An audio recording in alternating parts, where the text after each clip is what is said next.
What's going on, y'all? It's B Hill with Profound Enterprises presents Affirming Christianity.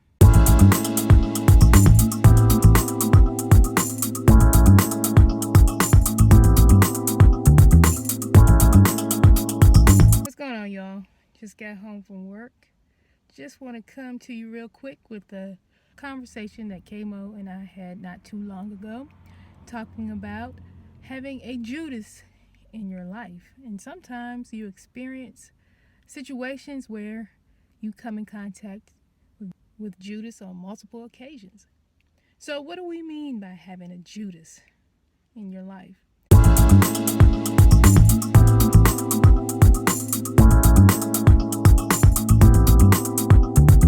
those of you who know, Judas betrayed Jesus.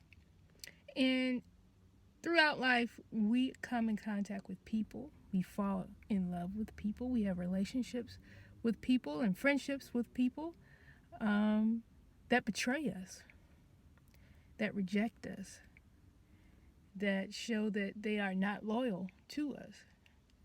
And so oftentimes we feel the need to kind of harbor this negativity towards them and harbor anger towards them and resentment towards them. But we shouldn't, because if Jesus had a Judas in order to fulfill his purpose, take a step back and look at things with your spiritual eye. So if Jesus needed Judas to elevate him to fulfill his purpose and destiny, then when you encounter situations with your Judas, that means your elevation is on the way. We have to go through trials, we have to go through tribulations, we have to go through hard times to build our character, to put us into situations where we may not have anyone else but God to rely on. So that builds our faith and builds our trust in God. And so God wants to see those qualities in you before he elevates you. So appreciate Judas, because Judas will cause you to think about the steps that you've taken to get to where you are in life and how you got into the situation that you're in, to reassess and reevaluate what's been going on. What decisions have you made? Were they God-led decisions or were they self-led decisions? Were you in your flesh or did you seek the guidance of the Lord? Well, yes, when your Judas betrays you, of course, your initial emotion, anger, sadness, heartbreak, depending on who the person is in your life. And you are allowed to feel those emotions. However, stay there for a little while. Then it's time. Take the lesson learned and come up. Get over it. Move forward.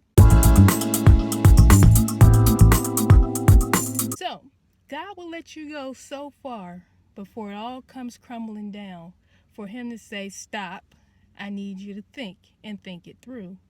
But think it through with me at the forefront. You know, for me, I'm a person that gives too many chances and tries too many times with the wrong situations. For me, God has to shut things down so that there's no coming back. There's no thought of attempting to do it again.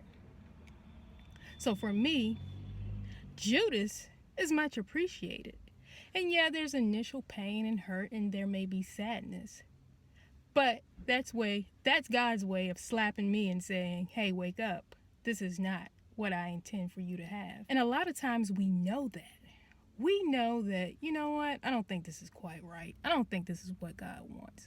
But our selfish desires or our unwillingness to say no, we keep pressing forward and pursuing something that's not meant for us.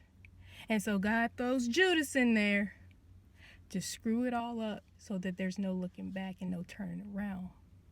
So that you remove yourself from that situation to move forward. And sometimes you have to take a step aside to step forward. And so God allows the path to be created in order to do that. So my takeaway from this is celebrate your Judas, because your Judas can bring your elevation. And assess those that are in your life that still associate with your Judas. Should they continue on with you on your journey to reach your God-given destiny? Thanks for tuning in for this week's Worship Wednesday. Guess who will be back together for next week's Worship Wednesday? K-Mo. Have a blessed week.